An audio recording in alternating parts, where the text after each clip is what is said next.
Do you believe we can communicate with the dead?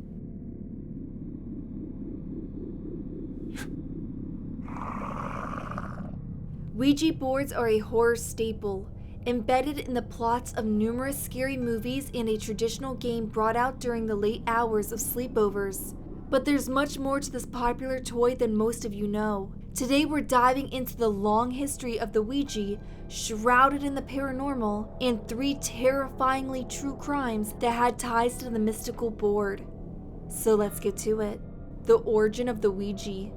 To know the history of what we now know as the Ouija board, we have to go back several centuries to find its predecessor. Originally referred to as a spirit board or a talking board, there were many different variations, but they typically had letters and numbers engraved or printed on a flat surface, and they were used to perform seances so as to communicate with the spirits of the dead. Similar instruments and rituals can be found recorded in ancient Greece, Rome, India, and medieval Europe, but one of the earliest records of channeling the dead through writing can be traced back to China in 1100 AD.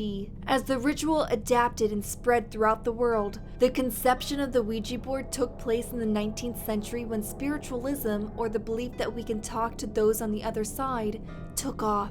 As more and more people adopted this belief, they also sought easier ways of starting the paranormal conversations, and thus, the conveniently portable spirit board was created. Of course, this only fueled the talking dead frenzy. It's said that by the end of the 19th century, it had spread throughout spiritualist camps in Ohio. Seeing the lack of a patent and the opportunity to make some serious cash, businessman Elijah Bond introduced the first official Ouija board in 1890. What started as a fun, albeit still creepy, parlor game meant to be experienced by those of all ages. It didn't develop an occult attachment until the First World War, when famous spiritualist Pearl Curran claimed it to be a divining tool, and some Christian denominations declared it could lead to demonic possessions as it was a tool of Satan. The trademark Ouija board has been sold to a couple different companies and continues to garner commercial success,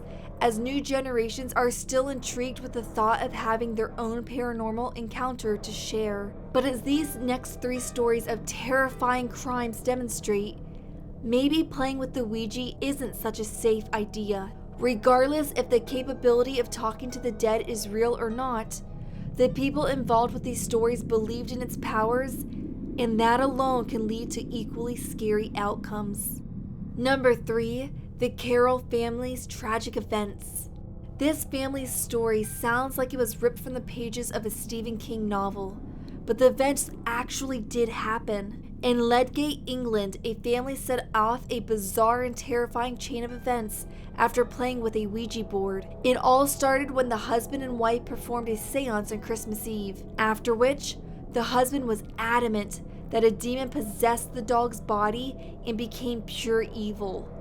He then proceeded to horrifically drown the poor pup in their bathtub, but not wanting to get caught for the murder, he dismembered its lifeless body and attempted to stuff it down a drain. When the drain became clogged, a repairman was called in and made the gruesome discovery.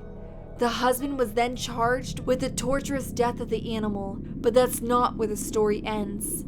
Later on, the wife and stepdaughter turned to the mystical toy in an attempt to talk to their dog, but apparently all didn't go as planned, for the board reportedly told them they were going to die. This was on a Friday. On Saturday, their house was set ablaze. Fortunately for them, they made it out alive, but investigators were suspicious of their claims the Ouija was responsible, and the 2 were soon arrested for arson. Number 2, the Ouija made me do it case.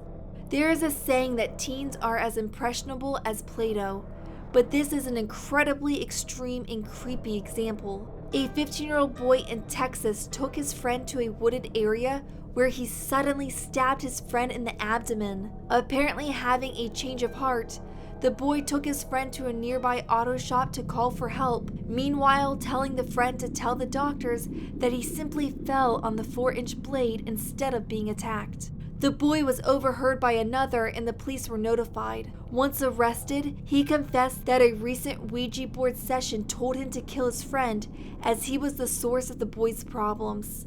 Though he didn't have a history of mental illness, those working on the case say the boy was utterly convinced the Ouija board made him do it. Number 1. An ignored warning. This story proves it's a wise choice to heed a warning, especially when your life is on the line. Having had dreams that predicted future events in the past, Angela Jackson has always had an interest in the otherworldly, so she decided to attend a spiritualist gathering, but she got more than what she was looking for. The spiritualist took to the stage and declared her father, who had passed away 20 years before, had a warning for her. You're thinking of using the Ouija board, but don't. No good will come from it. But this only made her more curious, and it wasn't terribly long before she and a couple friends had a night of wine drinking, which led to busting out the seance tool. The board immediately said it wanted to talk to only her, and then proceeded to write out, "Die, bitch." Frightened, she demanded to know who was speaking. The Ouija responded with spelling Satan before she claims the planchette flew into the wall. She says she developed a phobia of being out alone as she always felt there were eyes on her. Soon after, she had a violent nightmare of a man killing her with a hammer. Though these events would most likely deter people from consulting the Ouija again, she continued several more seances. This is where her story gets even freakier. One night, she left her apartment, and as she was going down the stairs, she heard a man say, "Die, bitch," from behind her. Then the man brought down a hammer onto her head, fracturing her skull. Thankfully, she awoke in the hospital, but her attacker was never caught. Now Angela has a warning for anyone thinking about following in her footsteps. Never mess with the Ouija board, because you never know what evil is waiting to come out.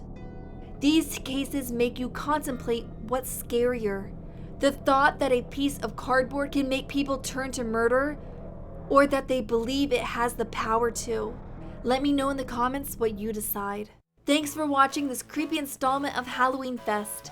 If you liked it, please be sure to give it a big thumbs up and hit that subscribe button to join the rad family. If you want to see more, click the thumbnails on the screen or the links in the description to catch up on past episodes. Until next time, keep up the radness, and I'll see you real soon.